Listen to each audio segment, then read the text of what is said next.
என் கஷ்டத்தை யார்கிட்ட ஷேர் பண்ணுறதுன்னு தெரியல. அதனால் உங்கள்கிட்ட ஷேர் பண்ணுறேன்.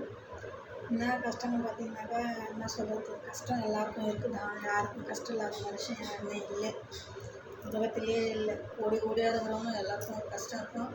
அதேமாதிரி எனக்கும் ஒரு கஷ்டம். என்ன கஷ்டம்னு கேட்டிங்கன்னா, இப்போ நாங்கள் வாடகை வீட்டில் இருக்கோம். எங்கள் வீட்டு சொந்த வீடு இருக்குது.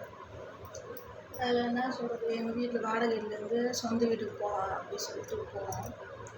எங்கள் அம்மா என்ன பண்ணாங்க, ஏன் வாடகை கொடுத்துட்ருக்க, எங்கள் வீட்டுக்கு வந்துடு, நீ வாடகைலாம் கொடுக்க தேவையில்ல அப்படின்னு சொன்னாங்க. சரிங்க போயிட்டோம்.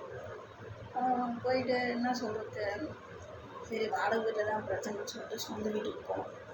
சொந்த வீட்டில் என்ன பிரச்சனைன்னு பார்த்தோன்னா, விடிகாலம் 5 மணிக்கெலாம் எழுந்துக்கணும். அப்புறம் பார்த்தோன்னா தண்ணி அதிகமாக யூஸ் பண்ணக்கூடாது. என்ன சொல்கிறேன், லைட்டு பகலில் போடக்கூடாது. டிவி சவுண்டு அதிகமாக வைக்கக்கூடாது. கறி கொம்பு ஆக்கி மீன் கொம்பு ஆக்கி ஒண்டியாக சாப்பிட்டா அது ஒரு பிரச்சனை. இது எல்லாமே சொந்த வீட்டில் தாங்க நடக்குது. நம்ம வாடகை வீட்டில் இருக்கிறோம், இவ்வளோ பிரச்சனை அனுபவிக்கிறோமே சொல்லிட்டு சொந்த வீட்டுக்கு போனால் நிம்மதியாக இருக்கலாம்னு சொல்லிட்டு தானே சொந்த வீட்டுக்கு போகிறோம். ஆனால் சொந்த வீட்டில் இந்த பிரச்சனை தான் நடக்குது.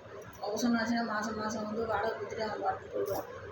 வாடகை கொடுக்க போகிறான், அவர் பாட்டுன்னு வாங்கிட்டு அவர் பாட்டுன்னு போகிறாரு. ஆனால் சொந்த வீட்டில் தான் பிரச்சனையே. அவங்களுக்கு தெரியாத ஒரு கறி ஆக்கி சாப்பிடக்கூடாது, ஒரு மீன் ஆக்கி சாப்பிடக்கூடாது. அப்புறம் பார்த்தோன்னாக்கா நம்ம வேறு ஏதாவது ஸ்நாக்ஸ் எதனா வாங்கி சாப்பிடுச்சு.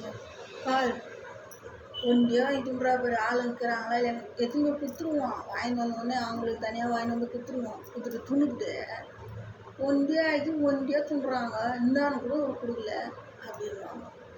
இவ்வளோ பிரச்சனையை நான் சொந்த வீட்டிலேருந்து அனுபவிச்சுங்க. நீங்கள் அனுபவிச்சிங்களா இல்லைன்னு எனக்கு சொல்லுங்கள். இன்னும் நம்ம நிறைய பேசலாம். யாரெல்லாம் இந்த பிரச்சனையை அனுபவிச்சிருக்கேன்றத எனக்கு கமெண்ட் பண்ணுங்கள்.